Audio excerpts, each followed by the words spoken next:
Good morning to you. Morning. You got Dick Richey here. Just got back from the dog walk we do every weekend.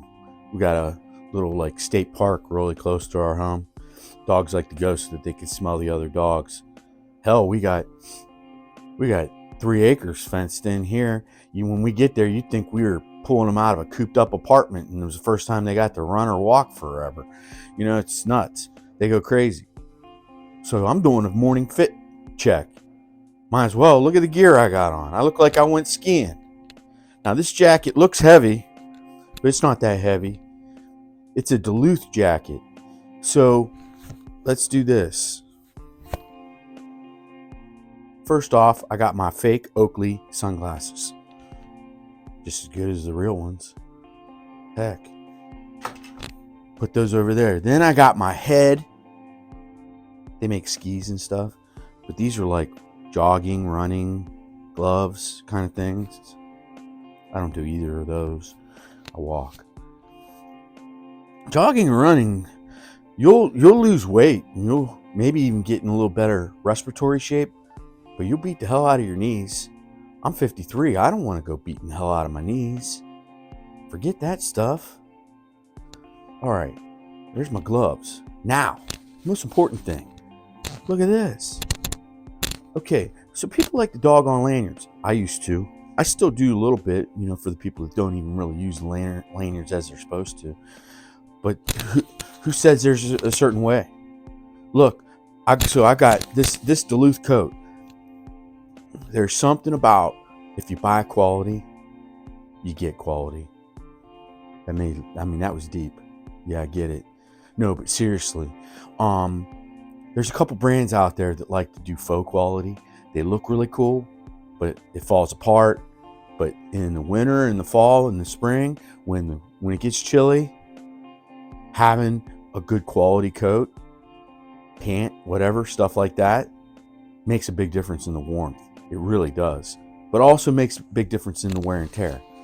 But so I have my favorite CRKT Pilar. It's an everyday carry for me. Right here in my little thing here, right? So having this lanyard right here, cinched up with the zipper, holds the knife vertically instead of it laying horizontally, and I got this weird thing going across my man boob. I don't like that, but with it vertically, it's going in line with my pectoral lining of my chest. I got pectoral muscles. I ain't got man boobs. I got man boobs. All right, enough about that stupid stuff. Now, when I zip this down, look, the lanyard kind of falls. I pull my knife out. I got my knife. Now I got my knife. I got my CRKT Pilar with the stainless steel handle. I always say anodized aluminum on this handle, but it's stainless steel handle. And I think it has 9CR steel. Let's take a look. I can't see it on the blade, but talking about, it's got a little detent right there, but nice action on this bad boy. Come on, that detent, I need to maybe work on that a little bit. It's centered up real pretty, but I'll put this in my pocket like that, hold the lanyard. Now I'm ready to rock and roll. All I gotta do is snip this down a little. You know what, I'll run into a serial killer out there on the trails of the Indiana Katiwi Park. I'm reverse flicking. I get in my knife fighting stance and I put my guard up. When you're knife fighting, you always put your guard up. I mean, who's going to come at a guy like this? Look at this red jacket. This jacket this adds 50 pounds of muscle. Camera adds 15 pounds of fat. This jacket, look, it looks like I got look at my bicep. Look at that. Who's going to attack me? Especially after I pull out my matching red paracord, red epoxy bead, lanyard, CRKT Pilar. Nobody's gonna mess with me. Slide that sucker right back down in there. Tighten her up. Now I got fancy little lanyard hanging on my coat. I look kind of cool. I look like one of those inner city joggers. All right, fit check number 2. Now, let's get down with business. I'm getting down. All right, so I got my portable microphone. I'm gonna set right here on top of this. Okay, it's probably gonna fall off. Now, look. I got my Spider. My Spider. This is like a undergarment with a hood.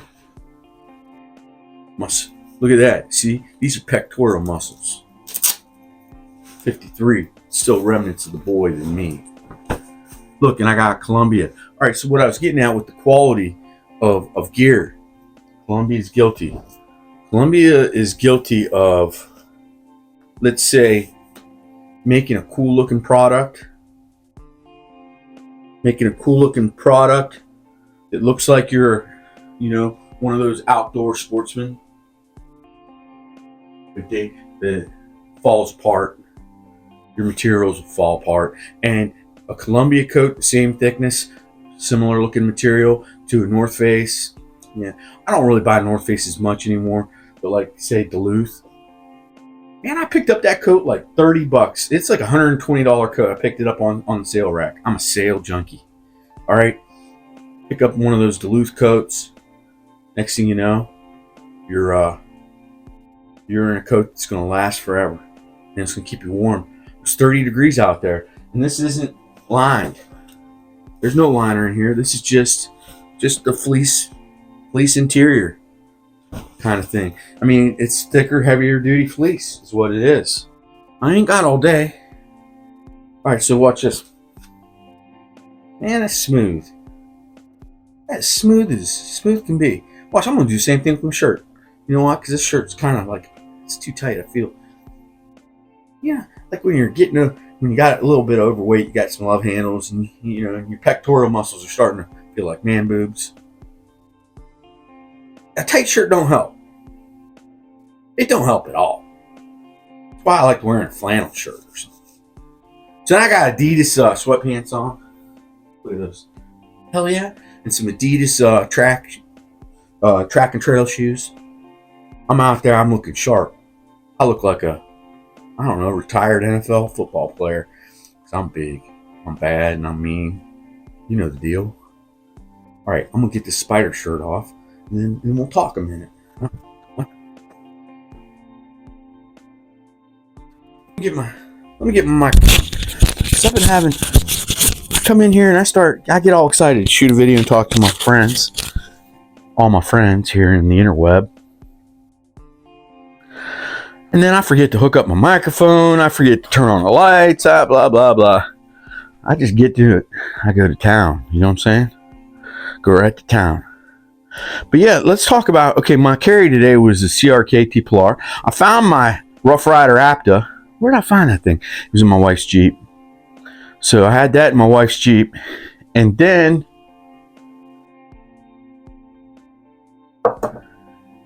I found my Apta in there, and then in the Jeep, and then I found my CRKT in that coat. Goes with that coat well. I need to buy more lanyards and more knives that hold lanyards, and I need to put one in every coat. And I don't even have to like switch them out or nothing. Sounds like a plan. Yeah, because I'm a stylish guy. I'll wear a different coat sometimes, different whatever. I told you, I like to go find the sales, and I find myself some stuff. Why am I talking like such a country hick right now? Man, I was yesterday too. I'm turning into a country hick. I mean, I am a country boy, but wow. It sounds like I'm overdoing it. I need to stop. I need to stop talking like such a country bumpkin and start talking like more sophisticated man that lives in the country. I'm the fellow that has the velvet chair, puts on his smoking coat, smokes a little pipe, enjoys himself a snifter in the end of the evening. I'm not that guy. I'm not that guy either. I mean, that'd be cool. Have yourself a little fire and you're sitting there in your silk overcoat and you're just, but do like a snifter of whiskey. Yeah, bourbon. No pipe. No, none of that. I don't smoke.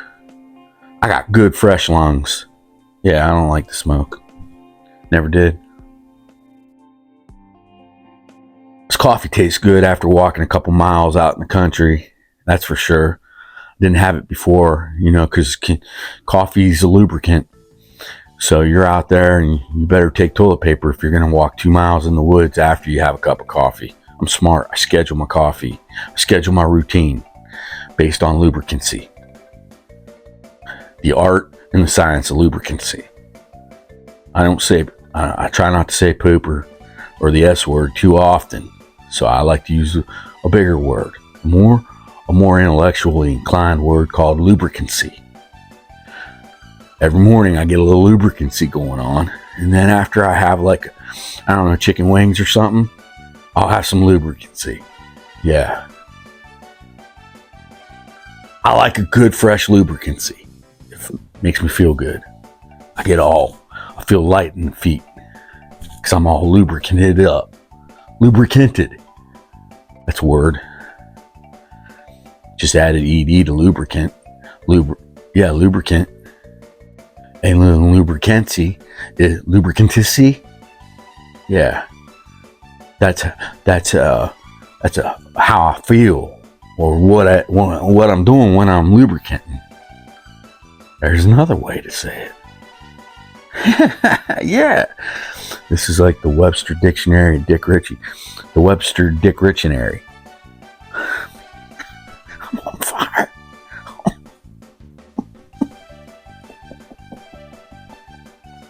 I'm on fire. Because I'm all lubricated up. I'm lubricant. I like that a lot. I'm going to have to remember to use that. All right. So I was talking about the quality of gear that you have. So you can translate this over into a lot of things, specifically hunting. A lot of my friends like to hunt and find themselves out there in the middle, God knows where, sitting in a deer stand, in a blind, something like that, freezing their nuggets off. If you got good gear, you ain't freezing your nuggets off. You know what I'm saying? So if you had out there coat on this morning and you're out hunting turkey buzzards, turkey buzzards. We got turkey buzzards out here, and they're like they're big birds. They're real big. They fly over your truck, and you got the sun, bird, and truck. You got a shadow over your truck, and you're like, what the hell was that? You think it's like a fighter jet or something. No, and then it lands and then it eats something dead in the field, because that's what they do. They eat dead carcasses, or like condors or buzzards, but they're turkey buzzards out here. So you're out there and you're hunting blind, and you got yourself a Columbia coat on, and you're feeling a little shiver in you. You know what I mean? Buy a Duluth, buy a North Face, buy a Patagonia, buy, if you can. They get expensive, but you can find sales racks, and if you don't care about the color scheme or anything, because of what's on sale on the sales rack, if it fits you, it's going to be the ugliest style that they couldn't sell, but you're going to pick it up dirt cheap. Why not? Because you're not really, if you can put aside the style aspect of it, and you have your clothing for style, and then you have your clothing for practicality. Yeah, that goes right along with lubricancy. But practicality, you can be like, yeah, that's my sit in the field with my gun coat. You know what I'm saying? If you don't like to say the word hunting, I call it sitting in the field with my gun, because I've gone hunting, and I know when I'm going out there, I'm in the cabin with the guys. I'm gonna kill me some squirrel. I'm bagging my limit. I'm killing all the damn squirrels. I ain't gonna leave one squirrel in the tree out there.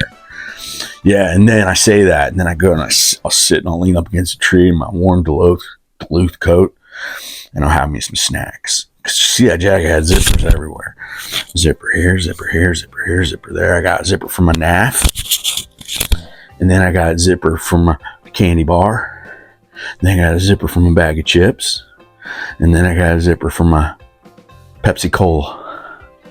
Yeah, but then I'll be out there and I'll be snacking it up. You know what I'm saying? I have my phone, and I'll be watching videos. I got my earbud in, and I'll be watching funny videos of squirrels running around in trees. Laughing and saying, that's so cute. You know, with my shotgun, and I'm out there supposed to be killing these damn squirrels, and I'm watching the cute squirrels on my video camera. My cell phone. Yeah, that's how I hunt. And I come back, and I'll be like, daggone it! I got horn doggled out there. Couldn't see a damn squirrel nowhere. Heard you guys shooting everywhere. And they got like squirrels hanging from strings and ropes hanging off the thing. Squirrels everywhere. And I'm going, so anybody start cooking yet? And they're like, yeah, chili's on the pot. Yep, Dick Richey got out of killing something. They're all like, man, Dick Richey's out there hunting his ass off. Didn't catch one squirrel. Didn't get nothing. And I'll be like, yeah, he was going to town out there. I had my camouflage on my face and everything.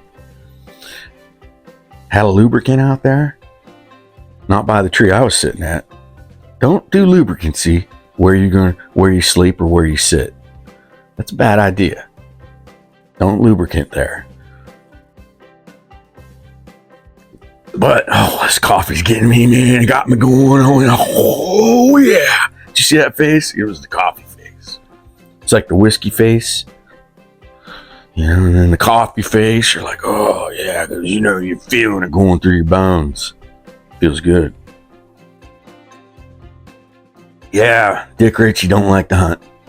I have, and like I said, I was that one time when I shot that squirrel, and I was like, when you're at a distance from killing something, it's like, okay, yeah, you're kind of excited, and you get closer and you see the body, and then you're like, oh man, what did I do?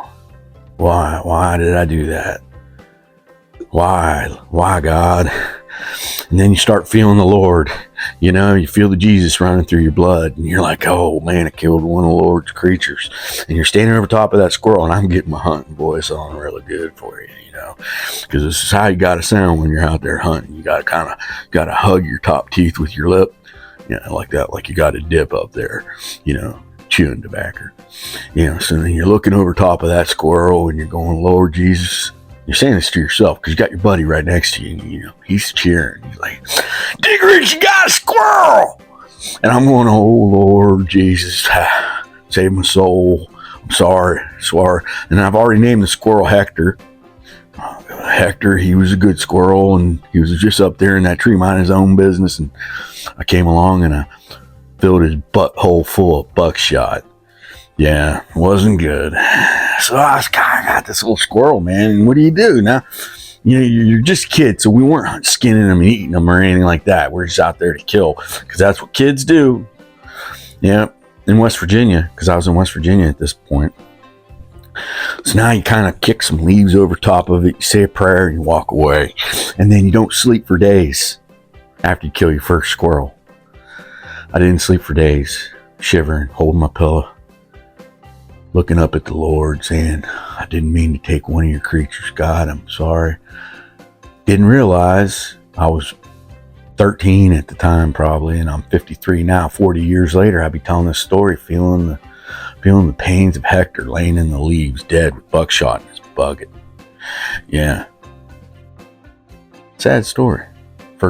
That's the first time I knew I wasn't going to be much of a hunter, unless I had to. If I had to eat, So I still, growing up in, West Virginia, and then living in all the other places, kind of like a country-like lifestyle, you still, then I was in the Army, so I was ready to kill then too. Probably have been more happy with killing one of them than killing a squirrel, to be honest with you, but I never had to do that either. Not going to lie to you, I never had to do that. But, so now, forgot where I was going with this, but I had a point. Like I was going to get somewhere good. It was going to be like finish line kind of stuff. Son of a bitch. So now, I don't know what I was going to say. Maybe I'll rewind it and I'm riffing. I'm just going to let it roll. I'm going to let it roll right off my tongue. And it stopped. And there's probably a reason, because I was going to tell you that one time when I killed that hobo down by the train station. Left his body in the train car with a love note saying, old Bubba was a good old hobo. That's a bad story. Made me sound like a hobo serial killer. I ain't one of those either. No.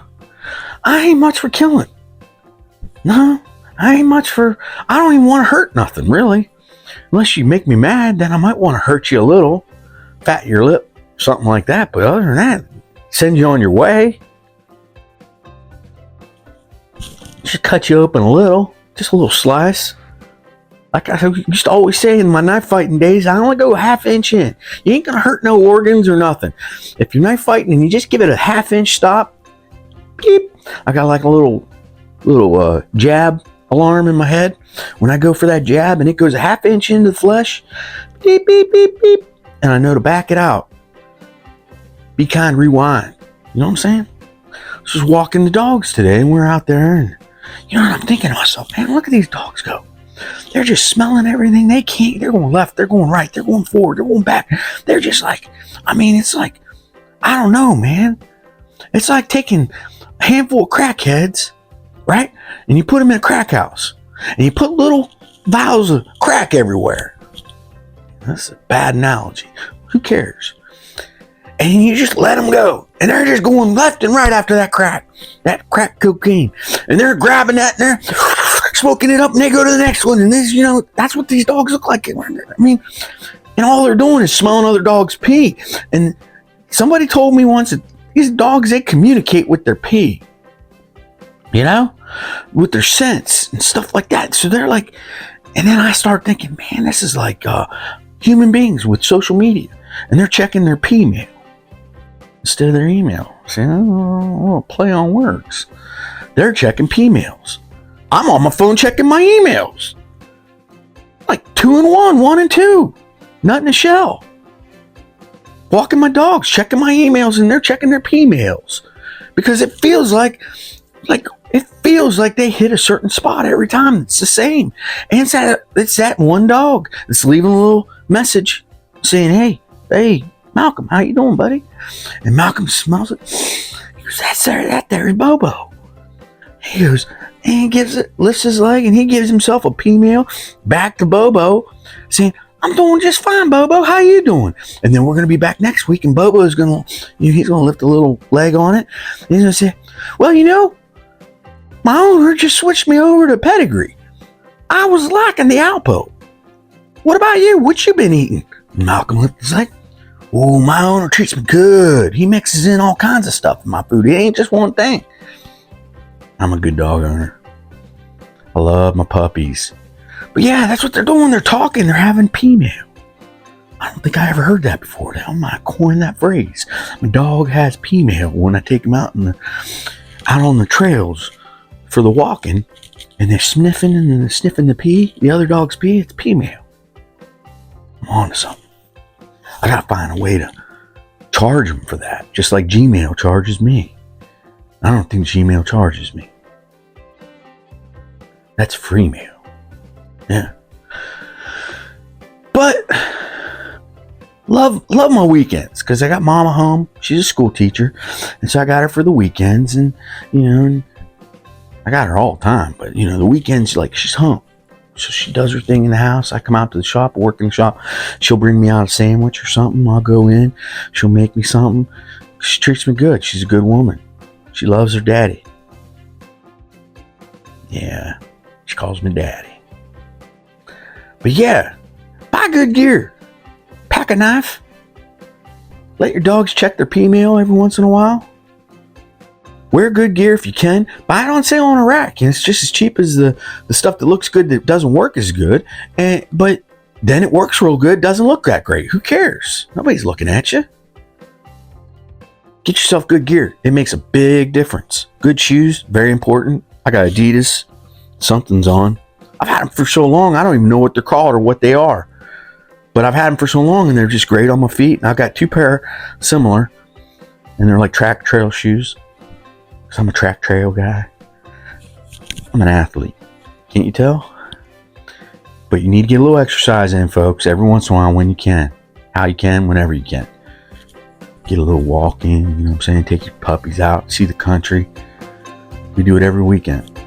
It's nice. We live in the country too. So we go to the country, in the country, to go to the country while we're in the country. That's how country we are. We're country folk. Dick Richey's family, to your family. God love you. Try not to kill too many animals, but you gotta eat.